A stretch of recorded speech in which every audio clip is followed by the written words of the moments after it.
could ask you to take your seats as quickly as possible, and then I can introduce this panel. We have about 45 minutes, so we can try and get ourselves a little bit back on time. I'm Robin Niblett, the Director of Chatham House, Royal Institute of International Affairs. We're very pleased to be strategic partners this year for the Doha Forum 2019. I'm thrilled to have the opportunity to moderate this opening panel on reimagining governance in a multipolar world, the title of the entire forum. And we've got a wonderful panel here to help us have a good conversation around this topic, which is big and vast. If I can say a couple of words of introduction for it, just so our speakers, our panelists can get in the mood for this topic. What I would say is it sounds positive, reimagining governance in a multipolar world, but I seem to remember that multipolar world and multilateralism doesn't go very well together. And in the old days, multipolarity, another word for it was balance of power. Once you've got different poles, they start competing with each other. I think we had a mention a few minutes ago from Professor Tijani Mohamed Banda, who had come from Madrid and the COP25. We can see there what happens when countries compete over big global challenges rather than necessarily think about how they can do them together.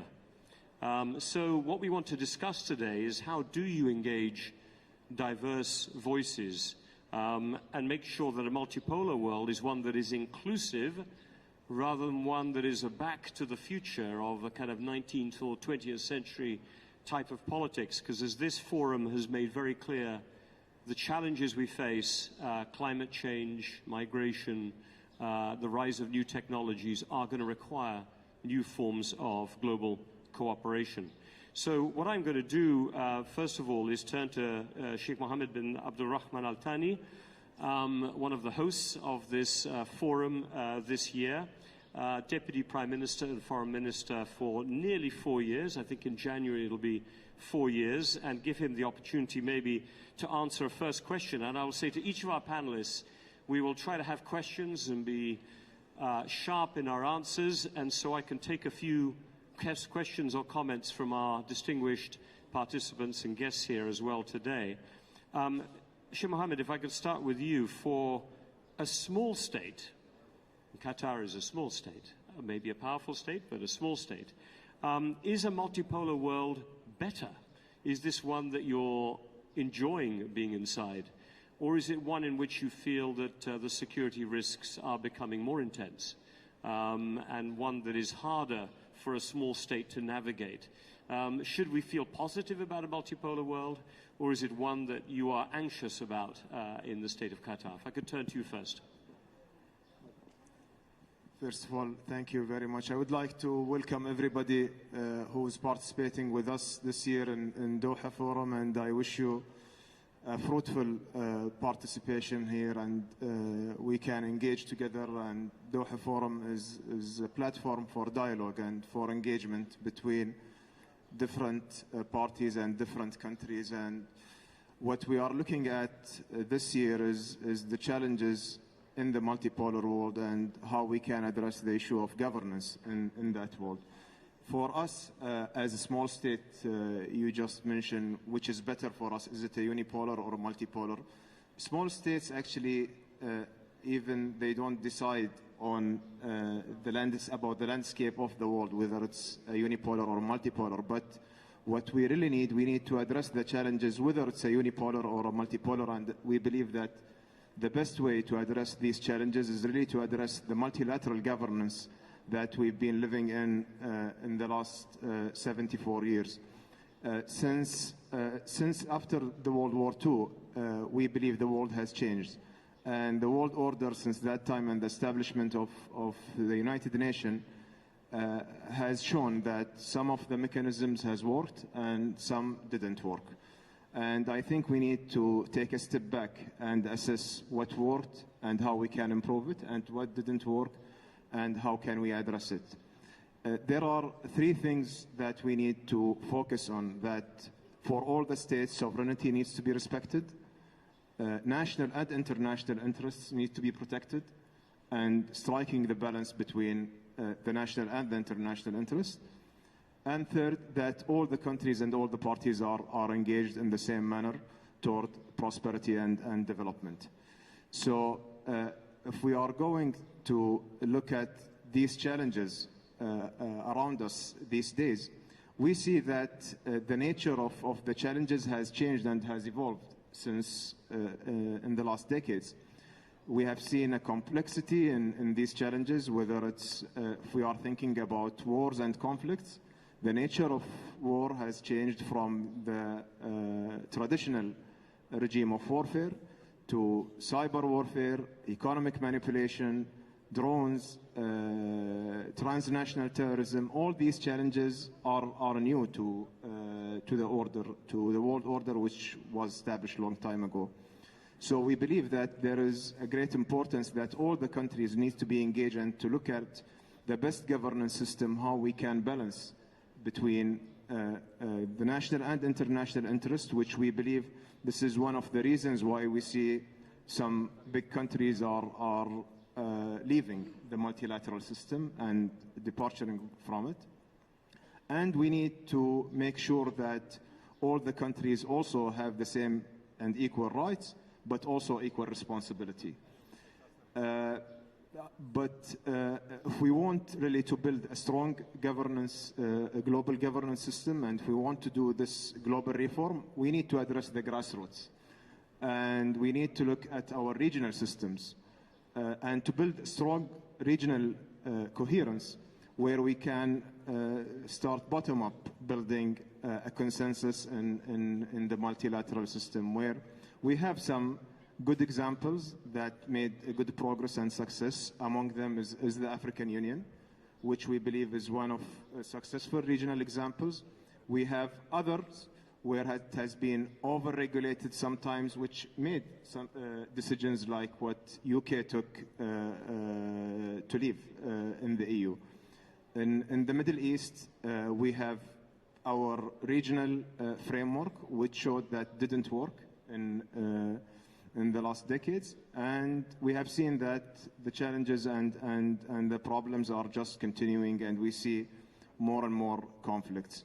So I believe there should be a holistic approach for what's happening. We need to address our regional multilateral cooperation and then also address the global multilateral cooperation. So a very important point that if you're going to have a multilateral form of governance, you need to have strong regions and strong components in it as well. So perfect opportunity for me to turn to Mr. Moussa Faki Mahamat.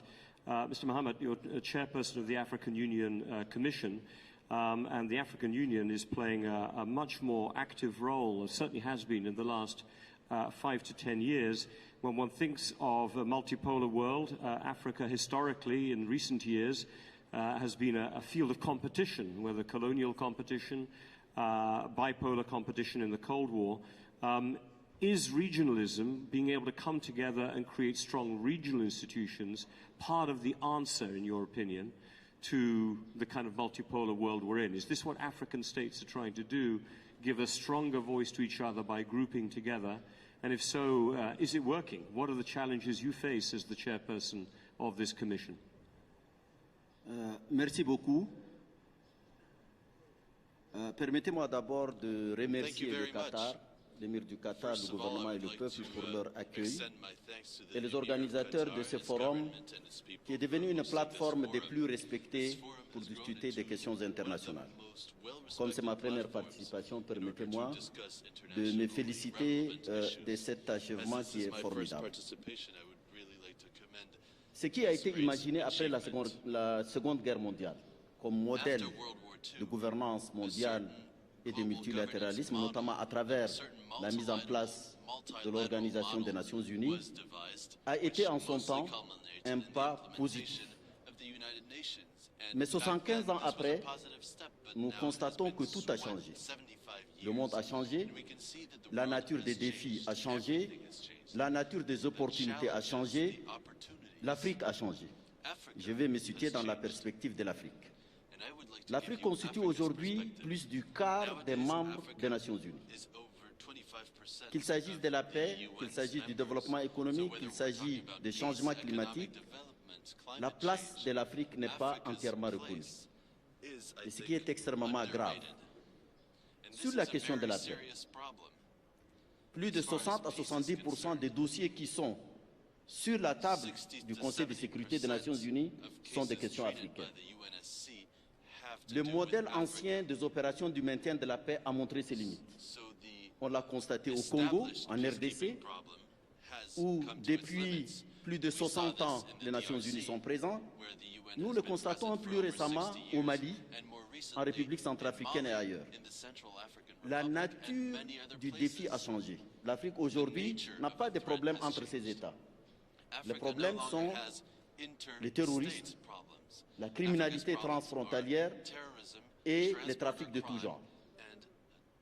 Notre constat est que le point de vue de l'Afrique, de l'Union africaine n'est pas pris en compte. Nous avons une stratégie, nous avons un agenda pour pouvoir traiter de toutes ces questions, mais nous peinons à les faire accepter par la communauté internationale. Il y a 5 membres permanents au Conseil de sécurité. Un seul peut prendre une décision qui bloque une décision pour 1,2 milliard d'habitants, c'est le nombre de la population africaine. Ça, ce sont des inepties. Il est absolument nécessaire de revoir la gouvernance mondiale. Il est nécessaire de tenir compte des organisations régionales qui sont reconnues d'ailleurs par la Charte des Nations Unies. En son chapitre 8, elle pense que les organisations régionales ont un rôle à jouer, ce qui n'est malheureusement pas le cas. Nous avons pu, en tant qu'organisation continentale, régler pas mal de problèmes. En RDC, en Centrafrique, au Soudan tout récemment, une médiation africaine a pu régler le problème et permettre à ces pays de rentrer dans un processus démocratique très populaire. Par ailleurs, je prends un exemple qui est fort décourageant, c'est celui qui se passe en Libye. Les forces internationales sont intervenues en Libye, l'OTAN, le pays depuis 8 ans est dans le chaos total. Et l'on ne permet pas à l'organisation dont appartient la Libye, à savoir l'Union africaine, de contribuer à la solution. Le problème de la Libye se traite en Europe, il se traite aux États-Unis, il se traite ailleurs, alors que l'Afrique a des mécanismes qui puissent lui permettre d'aider à la résolution de ces problèmes, parce qu'elle n'a qu'un agenda, si ce n'est celui de la paix et de la stabilité d'un de ses pays membres. Ça, c'est quelque chose qui est extrêmement grave. Dans le domaine économique, aujourd'hui, le continent africain, c'est 1,2 milliard d'habitants, c'est 30 millions de kilomètres carrés, c'est des ressources naturelles immenses. Cette population est constituée à plus de 60 à 70% de jeunes de moins de 25 ans. C'est la force de travail, c'est un marché important. Nous avons lancé il y a 6 mois la zone de libre-échange continentale, qui est le plus grand marché au monde. Malgré toutes ces potentialités, les règles sont définies par quelques États qui imposent les règles et qui les appliquent. Comment, dans ces conditions-là, peut-on parler d'une gouvernance mondiale, d'une multipolarité? Il faut absolument, c'est la même chose sur le plan climatique. Nous ne sommes pas des pollueurs, nous sommes plutôt les victimes de la pollution. Alors, sur tous ces chemins, il y a une nécessité de revoir. Le contexte actuel appelle à ce qu'on revoie toutes ces certitudes et que l'on revienne à quelque chose de plus juste, de plus inclusif, à même de ramener la paix et la prospérité pour tous. Sinon, on ouvre le chemin de boulevard pour la violence, pour la déstructuration sur le plan de la paix, sur le plan économique et sur le plan social. Et c'est ça est regrettable. Thank you very much, Mr. Mohammed. Those are powerful words. I think your comment that 70% of the challenges on the UN agenda are relevant to Africa, and yet Africa does not have a voice in all of the UN institutions that should therefore permit it, is a very powerful one for us to hear, especially when we talk about more inclusive forms of governance. And maybe, Jane Harman, it's appropriate that I turn to you now, though I don't want to make you have to carry the whole burdens of US foreign policy. But as Director, President, CEO of the Wilson Center and former 9-term member of the US Congress, you know the US system particularly well. Whenever anyone talks about changing systems of governance, it generally starts with whether the US wants to carry the burdens of hegemony and of world leadership or not. And I think for many people in the world, we seem to be stuck between two environments, one in which the US is sort of pulling back, certainly under this administration, and focusing more on itself, but at the same time not wanting to let go of the power that comes with being a leader of institutions, a veto in the UN Security Council, etc. So, I mean, if I can ask you, have we entered a new normal, in your opinion, of US foreign policy, that it's going to be more about itself? And therefore, if it is more about itself, does it leave room for other countries to step up, or is it going to be America going to be trying to hold on to what it's got, if you see what I'm saying, in the UN Security Council and all of the privileges that come with it? Well, thank you, Robin. First of all, on the subject of inclusive, let me say how proud I am to be part of an all-woman delegation from the United States, including former ambassador to Qatar, Maureen Quinn, and former special advisor to President Bush and former deputy national security advisor, now head of the North American part of the Trilateral Commission, Megan O'Sullivan. And let me also say how proud I am tomorrow to release a report by the Wilson Center called Ready for Work, an Analysis of Workforce Asymmetries in the Middle East and North Africa, prepared with generous support of the government of Qatar. Thank you very much. On this subject, maybe I could make a historical point and then answer the question directly. My historical point is that the Berlin Wall came down on November 9th, 1989, and the day the Soviet Union was dissolved was November 26th, 1991. These events occurred 3 decades ago, and that is when we should have been asking this question. The Cold War ended, and America assumed we would be the sole superpower in the world, and that hasn't worked out so well. I would say that we wasted, part of the world was with us, the decade of the 90s, missing the terror threats that were so obviously rising.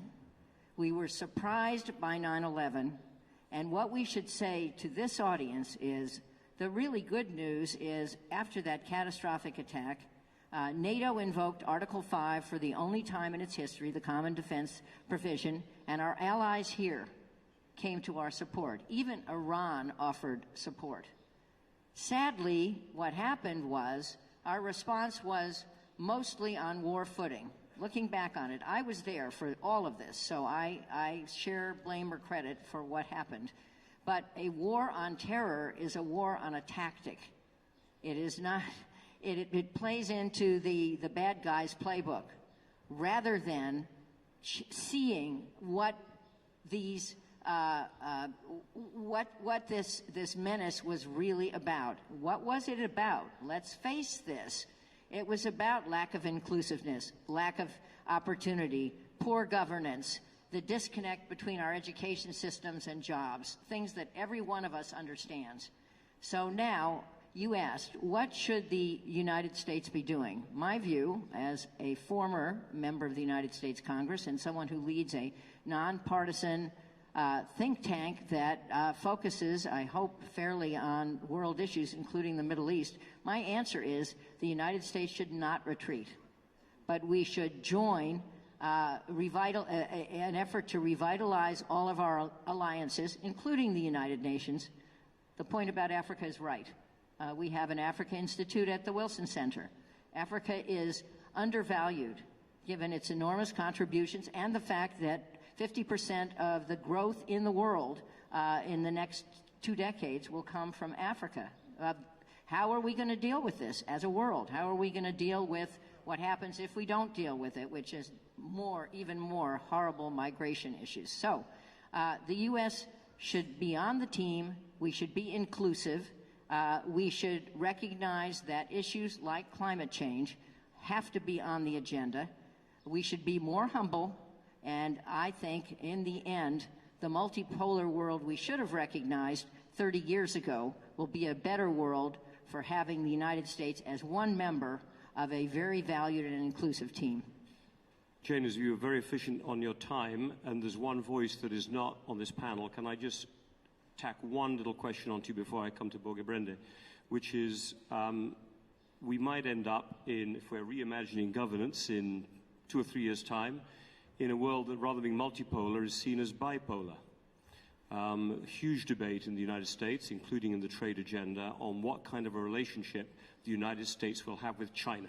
And obviously this will affect everyone, every country on this panel represented here, how it goes there. Do you see this kind of bipolar competition as inevitable? Because if it is, it affects everything that we discuss here. Or do you think there's going to be possibility for some type of accommodation between these two big powers? Well, the recent national security strategy in the United States has turned away from sole focus on counterterrorism, which is still a big problem, but now identifies China and Russia as strategic competitors. They are strategic competitors, but that doesn't mean they have to be enemies. Each brings different strengths. China is probably, for any number of reasons that everyone here understands, the longer-term issue. But certainly my personal view, and I know the view of the scholars and policymakers at the Wilson Center and our Kissinger Institute on China and the U.S., led by Henry Kissinger, is that the challenge is to make China a friendly competitor. And I don't think it's inevitable that we will be enemies, and I surely don't think war is inevitable.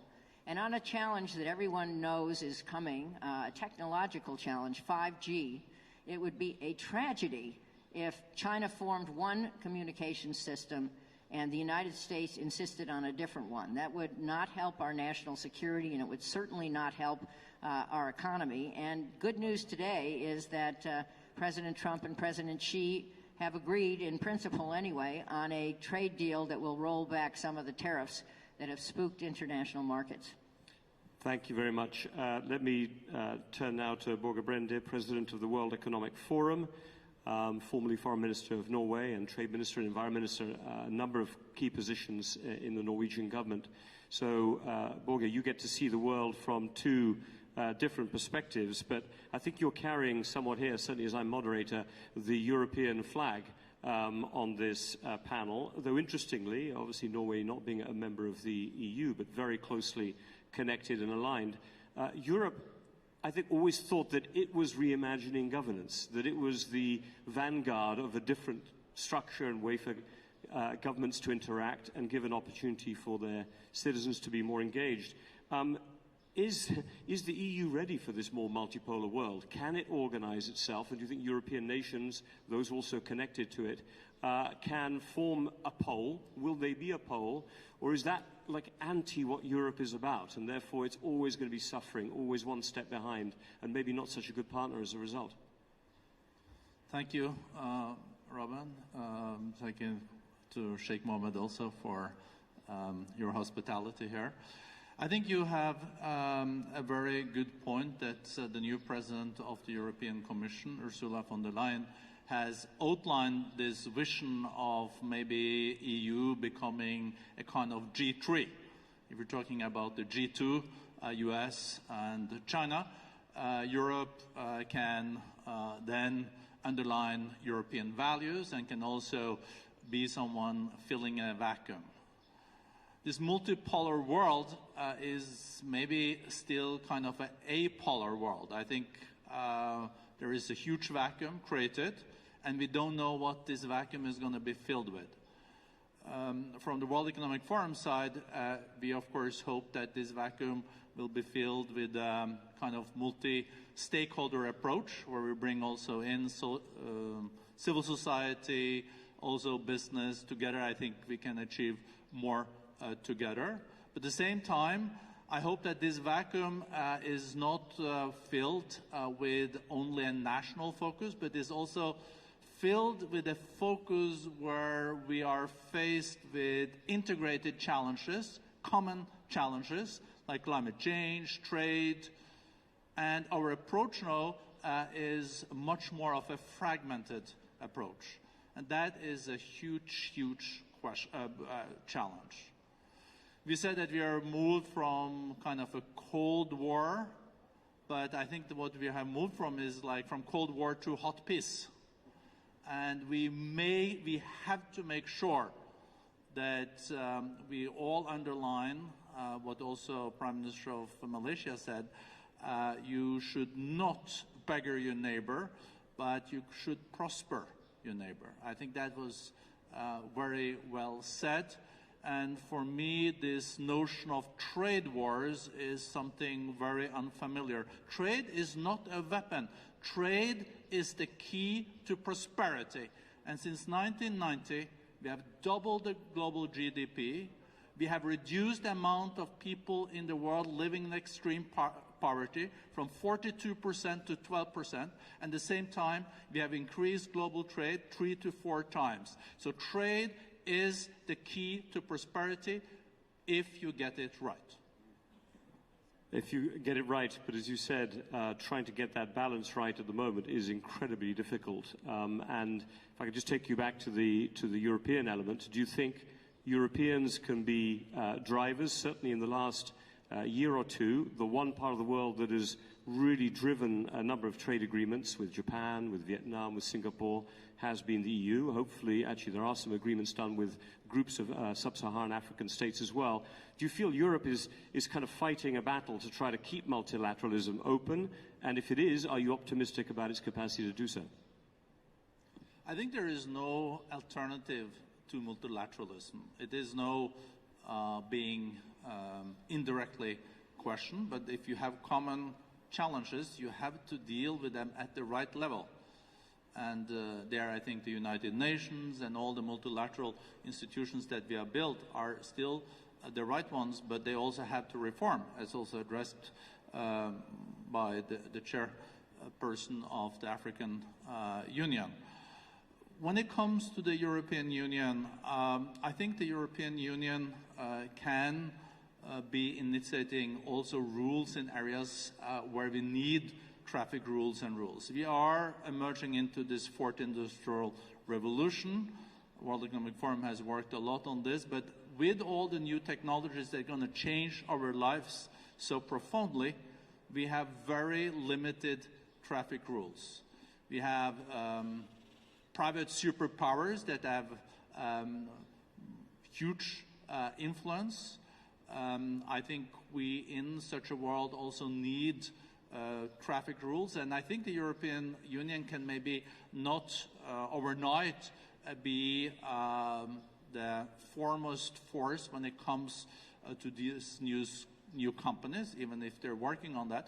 But I think the European Union can set standards that will also inspire the rest of the world. Of course, what the EU is faced with is also internal discussions that sometimes take a lot of their energy, but provided that the EU can look also more outside and focus on the EU leadership, I think we can also see a more influential EU moving forward. Thank you very much, Borge. Sheikh Mohammed, if I can come back to you, we'll take another 5-7 minutes and then try and get a few questions in before we lose our slot here.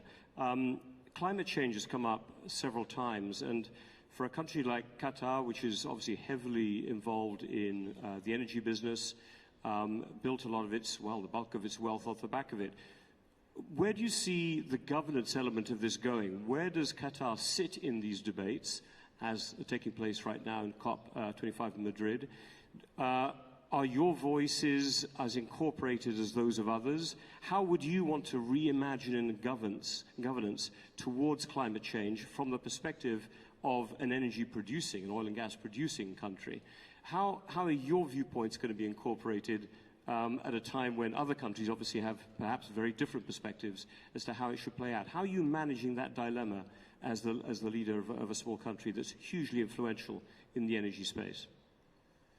Well, regarding the challenge of the climate change, we believe that the way to characterize it in different countries, and whether it's at the highest priority or less priority because of other touching concerns, is different. So Qatar, as an energy producer country, part of our national agenda and one main pillar of our national vision is to have a sustainable development which makes sure that we are not affecting the environment, whether in Qatar, or we are not affecting the global, such a global challenge like the climate change. So in the entire value chain of our energy production, we make sure that we are environmentally friendly. We develop and working together with other companies in the highest technology. But when it comes to a multilateral debate about climate change and what kind of commitments countries can take, Qatar is working in very close cooperation with like-minded countries, with countries with similar characters, in order to make sure that our voice is heard. We cannot just speak ourselves, but also we have to be part of the world commitment in the climate change. And we have done trying our best to contribute to the effects of the climate change, especially for small states and small islands. His Highness, this year during the General Assembly, has done a new pledge for in the Green Fund, and we are working in different multilateral mechanisms to make sure that these challenges are addressed in the same way our development is progressing in the same pace. Thank you. Mr. Mohammed, if I could bring one question to you about technology. As you noticed, Africa, a huge young population, going to have to find work, find jobs very quickly, industrialization, a very competitive space. Do African nations have a significantly or sufficiently large voice in the development of technology standards? Is the African Union putting the development of technology at the heart of its thinking? You mentioned the African Free Trade Area. To what extent are you worried that you will have to end up being consumers of other people's rules of technology, which will hugely affect how Africa develops? And how are you trying to get a voice in on the big technology debates, not just leaving it to the EU, the US, China, etc.? Effectivement, à l'heure de l'intelligence artificielle, il faut absolument qu'un continent comme l'Afrique rentre dans cette révolution. Et des efforts sont faits, malgré le retard qui s'explique sur le plan historique. Je pense que ne pas tenir compte de l'Afrique est une erreur historique et même une erreur stratégique. J'ai dit que des efforts sont faits et je suis heureux de voir en face de moi le président Kagame, qui est parmi les leaders africains, qui a mis la question du développement technologique de la science parmi ses priorités. Un pays comme le Rwanda, aujourd'hui, est un exemple dans les nouvelles technologies, et je crois que ces efforts vont continuer. Il faut éviter de considérer le continent africain comme juste un réservoir de matières premières. Nous avons des partenariats avec tout le monde, l'Union européenne, les États-Unis, la Chine, le Japon, le monde arabe, la Turquie et tous les autres. Nous aurions souhaité d'être traités sur le même pied d'égalité, et on ne peut pas négliger un continent qui, en 2100, va comprendre 40% de la population du monde, et la plus jeune. Donc la force de travail est là, le marché est là, et il serait suicidaire de continuer dans cette pratique d'isolationnisme, d'hégémonisme, et ne pas pouvoir donner sa chance à tout le monde. On ne demande pas de l'aide, on ne demande que notre place dans la gouvernance internationale, plus de justice, plus d'équité. La question technologique est aujourd'hui au centre de l'agenda africain. Il faut absolument que les partenaires, il faut que dans le cadre de la gouvernance internationale, que cette question-là soit à la portée de tous. Elle permet de mieux gérer la croissance démographique, elle est à même de mieux régler les défis économiques, et elle est à même de régler les problèmes de paix et de stabilité. Parce que si vous avez des milliards de gens qui n'ont aucune perspective, c'est la porte ouverte à tous les dérapages. C'est ça. Donc l'éducation, la formation professionnelle et surtout les sciences et les technologies doivent être une préoccupation pour tout le monde et partagée. La gouvernance mondiale aurait à gagner peut-être en rendant justice à la majorité en procédant ainsi. Thank you very much. Now, look, I do want to take some questions, and I can get Borge, Brende, and Shane Harman back in, as well as others. And I think I can see the audience fairly well here. There are microphones around the room, I've been told. So why don't we see if we can get 2 or 3 comments in? You're going to have a very active day coming forward. I can see a hand going up way over in the corner over there. And apparently there's one in the middle, I've been told, over here, or over there. Yes, exactly. So there's the microphone. Let's start. There's the microphone there, number 1, then number 2. Please, you first, on that side first. Introduce yourself and be very quick if you can. Hello, my name is Shoaib Rahim from Afghanistan. I'd like to make a comment and ask a question. My comment is, because of the trend against globalism, especially when we look at Brexit, look at President Trump's policies, look at anti-immigration European parties, do you think that we've reached a limit of globalism and trying to help our neighbor when populations in those developed countries primarily want to be taking care of themselves before you reach out globally? That's my question. Do you think we've reached a limit? Thank you. There's a question over there, and then can we take the microphone to the lady there, please? Yep.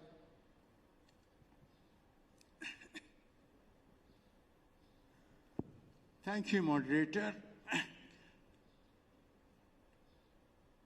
KP Fabian, former Indian ambassador to Qatar.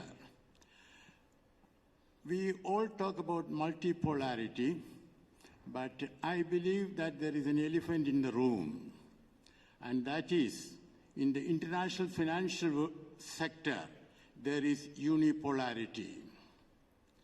Now, my question is to the president of the Wilson Center.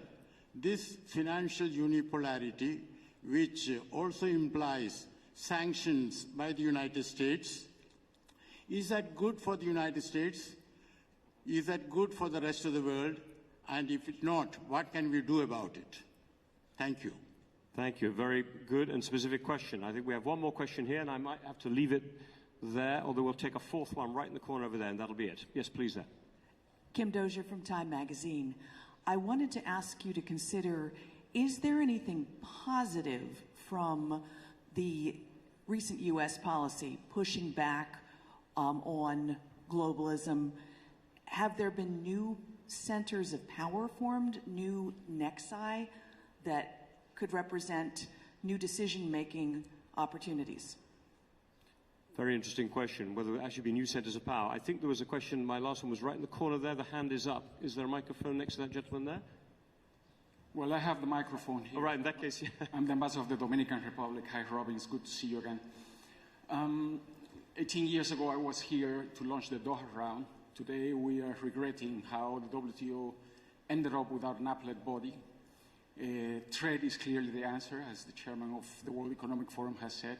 What do the speakers and the panel and the distinguished foreign ministers think about the situation? And do we have the right governance without an appellate body? Is trade the answer when the institution doesn't work to resolve disputes? What are your thoughts? Thank you. Thank you. An important question. I'm sorry, I must break it there in terms of questions. I want to give an opportunity to each of our panelists to come in on at least one of those points. And I'm going to come in reverse order, I think, so we can finish up with Sheikh Mohammed. Borge, do you want to pick up 1 or 2 of those points, the trend against globalism? Well, you probably have something to say about all of them, but you pick and choose. Thank you, Robin. To pick up on the ambassador from Costa Rica, it's true. 2001, we were in Doha, and we were then hoping for a Doha development round. That's almost 20 years ago. Did not happen. But I think we will have to look at trade in a more holistic way moving forward. And that is also related to globalization. Because if you look at the overall numbers globally, trade and globalization has led to historic reduction and eradication of poverty. But inside countries, you have seen a growth in inequality, especially some developed economies that have got competition in traditionally protected areas. But there, I think, countries also have to use the domestic tools that are available. The demonstrations we've seen in Bogota, in Santiago, also in Beirut, and etc., is also related to questions about governance. I think governments really need to go back to what governments are supposed to do. They're supposed to look at jobs, housing, good governance, fighting corruption, and all those traditional issues, and also look at taxes. Of course, if you want to invest in housing, if you want to invest in education and infrastructure, you have to have also a tax system that works. And I think this is partly the answer. On the new geopolitical situation we are faced with, it is maybe a multipolar one, but it's also a multi-conceptual one. There are different ideologies out there on how you're going to run countries and how you want to run the world. And how do we deal with that? Do we have global values? I think through the UN and through UN charters, we do have also values that are not Western values. These are global values. Values related to gender equality, values related also to equal opportunities for all people on our planet. So these are important discussions also to take when we're moving into a more and true multipolar world. And in a one-sentence answer, since the US has been pulling back somewhat from its leadership position, do you think governance ideas are getting stronger and more creative, or do you think things are becoming more negative? Simple answer, not a long one. From your World Economic Forum stance. I think in general it is in the world's interest that the US, as the world's largest economy with 22% of the global GDP, 5% of the global population, close to 45% of the global military capacity, is involved also in world politics. And, but we also need checks and balances. I think that's crucial. That's why we talk about this G2 concept, but maybe a G3, or even better, the concept of the United Nations. Thank you. Jane, over to you. A couple straight to you. Yeah, so let me answer the question that was posed to me about financial unipolarity. Is that our new system, or is that our system? My answer to that is, if it was our system, that system is under challenge.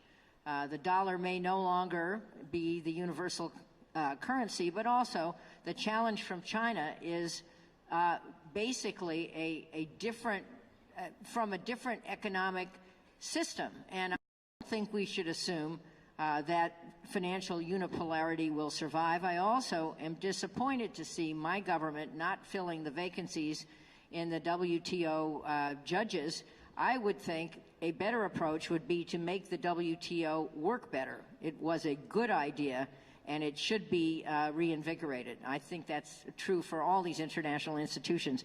The other comment I'd make is to Kim Dozier's question on the push, are there new centers of power from the push against globalization? Yes. What we should be learning is, I think, that protests and populism are a new form of, or a very effective form of exercising power, given all the social media that we have. Power is now bottom up, not top down. And that is both a challenge and an opportunity.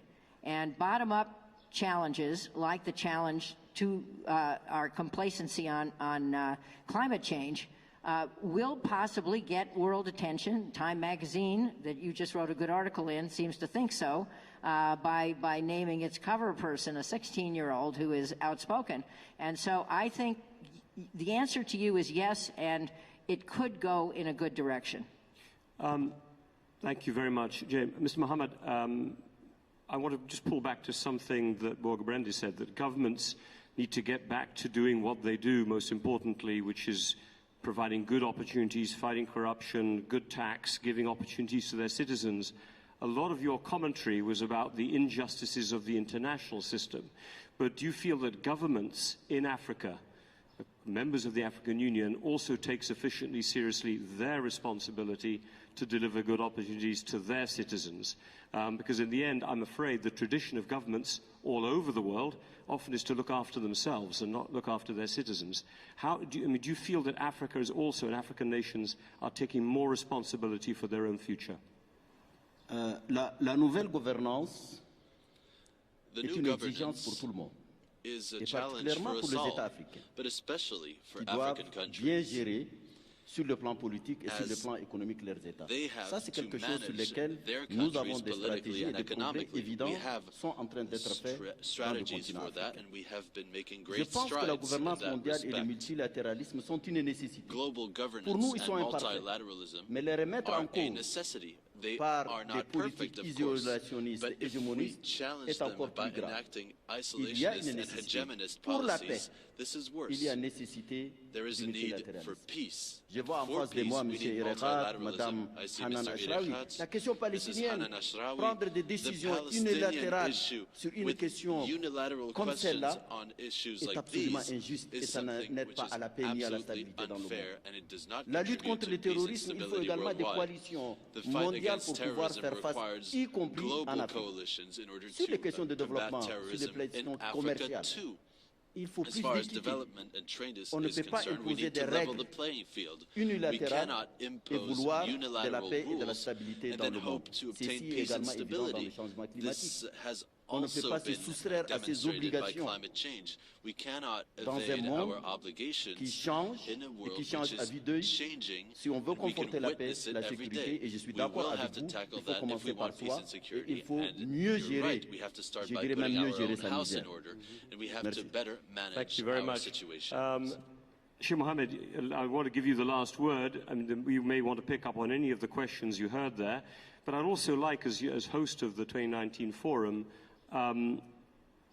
if you reimagine governance and you were here in 5 years' time, what would you most like to see being different? You know, what if there were one thing that you've been thinking about or your colleagues have been thinking about that you'd like to see being different about governance, what would you hope it might be? Well, I think that what we would like to see is really a bottom-up approach, as I just mentioned earlier, because if we have an effective regional mechanisms, that will build up on a proper global governance system. And this maybe answers to some of the comments of our participants today when he was mentioning about the limits of globalizations and the issues of refugees, which really ignited national problems for the countries. We believe if there were an effective regional mechanisms in place that address the challenges in those countries with conflicts, we wouldn't reach to the level of having this issue of refugees. If these regional mechanisms worked well, it means that the global and the United Nations mechanism would also be working effectively. We believe everything is really interconnected here. And we need to understand how to balance between the national and international interests, because also we cannot ignore the fact that there are national interests for those countries, made them seeing that the international mechanisms are not working for them and not serving these interests.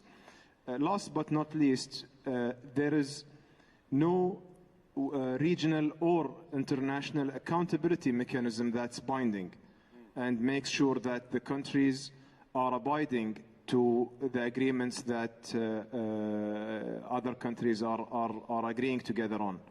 So we believe, to summarize it, building a stronger regional mechanism is an important thing.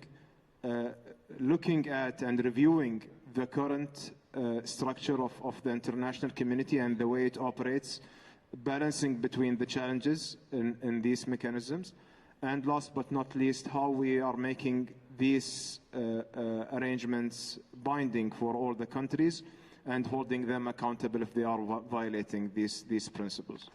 Thank you very much for those comments. I think if I was to take one takeaway or one synopsis of the points we've just heard here, from my view, top-down change may be very difficult to drive in the coming years. It's a very competitive environment and difficult, therefore, for nations to really come together and change the structures that Mr. Mohammed, amongst others, was pointing out as so unfair. But at the popular level, the demand for opportunity is just, you cannot avoid it. It is being heard all over the world today in the streets. And that leaves us at this business where you ended. Can regional levels perhaps come together and help national governments pick up their capacity for the more bottom-up approach that both you and Jane Harman and others, or the multi-stakeholder approach that obviously World Economic Forum very much promotes. So I think somewhere in here is the synthesis of what we should all be talking about over the coming 2 days of this forum. Could you please give a very strong hand to our 4 panelists, and let's go forth and be productive. Thank you very much indeed to all of our distinguished panelists. Thank you also to Robin Niblett for steering this important conversation and for bringing in all these crucial regional perspectives. And thank you for making sure that this isn't according to Chatham House rules. Time now to take a break in these plenary sessions at least. At 11:15, all of these parallel sessions that you'll be going to will begin. They take place in the various Salwa rooms, and they all take place in partnership with the forum's various partners, the International Crisis Group, the European Council on Foreign Relations, the Brookings Institution, and the Investment Promotion Authority of Qatar. So I wish you all very productive sessions. We will see you back here at 13:30. Thank you, Jane. So good to meet you.